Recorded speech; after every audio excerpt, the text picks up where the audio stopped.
Alex Eala. She's hilarious. Yeah. It's amazing. I told her that. I was like, dude, I'm so excited for this doubles because I'm about to have like the most support I've ever had. She's much more experienced than I am. I don't think it was an easy win for her, so it's very difficult. The red clay of Roland Garros had seen champions crowned and legends broken across more than a century of tennis.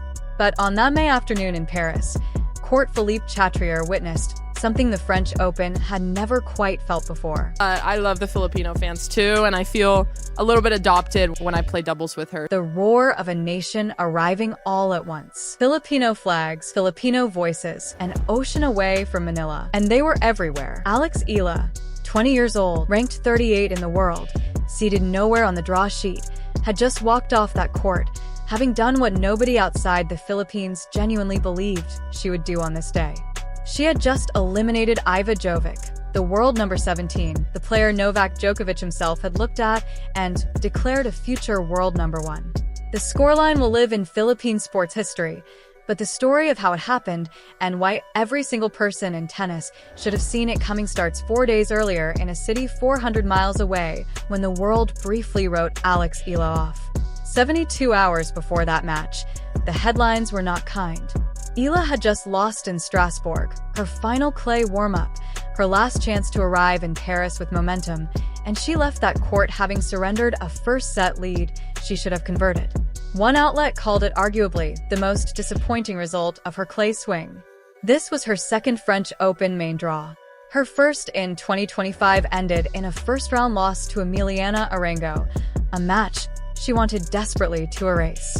And now, after 4 days of practice and silence and preparation, the draw had handed her the one name no algorithm, no pundit, no ranking model said she should beat. Here is what the tennis world decided before this match started. Iva Jovic wins. Full stop. The logic was airtight on paper. Jovic had just come off the best result of her career, a quarterfinal run at the Australian Open in January 2026 where she carved through the draw until Aryna Sabalenka closed the door in straight sets. She had Charleston. She had momentum.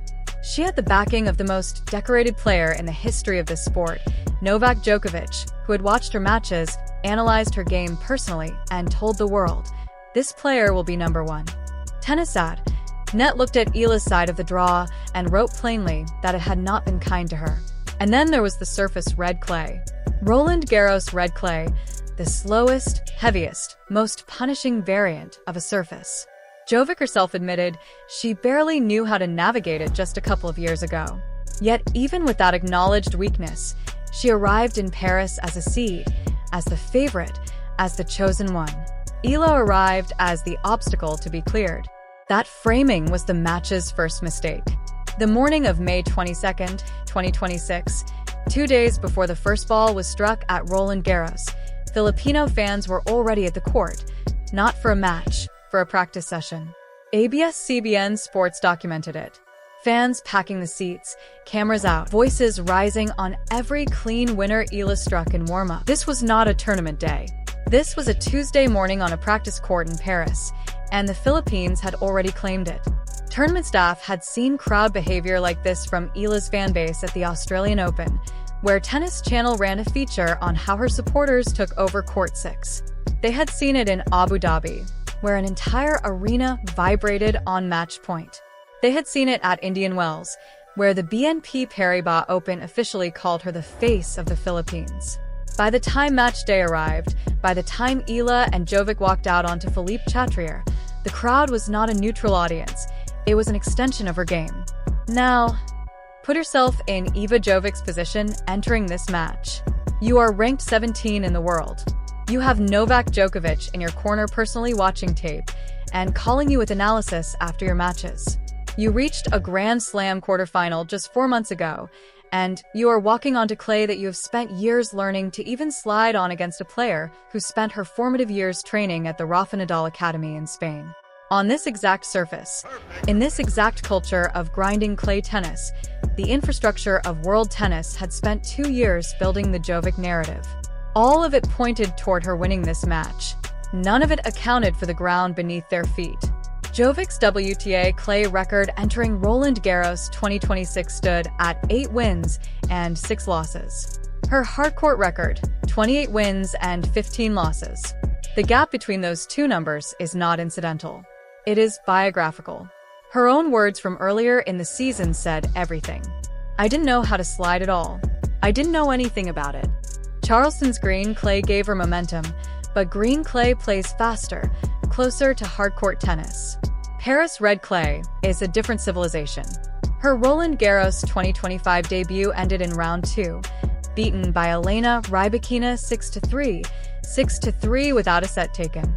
She had never won a singles match at this tournament as a seeded player. The hype said Jovic was ready. The red clay of Roland Garros had a different answer waiting. Rome, just weeks before Paris, was where Eala began writing her own answer. She beat Magdalena Frech in straight sets.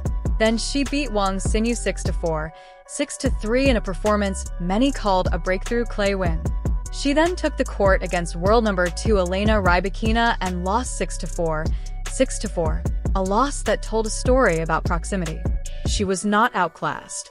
She was competitive against the second-best player in the world on clay. Monday to Sunday that week in Rome, Eala proved she belonged on this surface at this level. Then came the detail, no coverage properly centered. Eala and Jovic had played doubles together twice in 2026. Auckland, where they defeated Venus Williams and Alina Svitolina on their way to the semi-finals. Indian Wells again as partners.